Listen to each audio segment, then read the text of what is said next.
Chittagong medical college হাসপাতালে স্বজনদের ভিড়। আজ ২৬ নভেম্বর চট্টগ্রাম আদালত এলাকায় বাংলাদেশ সম্মিলিত সনাতনী জাগরণ জোটের মুখপাত্র চিন্ময় কৃষ্ণ দাস ব্রহ্মচারীর অনুসারীদের সঙ্গে পুলিশের সংঘর্ষে হতাহত ৮ জনকে এই হাসপাতালে আনা হয়েছে। এর মধ্যে একজন মৃত, তার শরীরে কোপের আঘাত আছে। তিনি রাষ্ট্রপক্ষের আইনজীবী সাইফুল ইসলাম। ওয়ালটনের পণ্য কিনে জিতে নিতে পারেন নগদ ২০ লক্ষ টাকা। Double million offer! Walton fridge কিনে পেতে পারেন ২০ লক্ষ টাকা। রয়েছে কোটি কোটি টাকার নিশ্চিত উপহার। চট্টগ্রাম মেডিকেল কলেজ হাসপাতালের মর্গে রাখা হয়েছে মরদেহ। মেট্রোপলিটন ম্যাজিস্ট্রেট কোর্টে সহকারী পাবলিক প্রসিকিউটর হিসেবে কর্মরত ছিলেন সাইফুল ইসলাম। চট্টগ্রাম আদালত ভবন, আশেপাশের স্থাপনা, আইনজীবীদের কক্ষ ও গাড়ি ভাঙচুর করেছেন বিক্ষোভকারীরা। এখনও পরিস্থিতি উত্তপ্ত।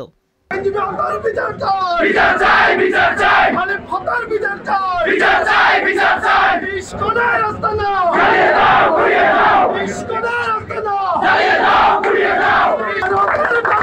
হুঁশিয়ার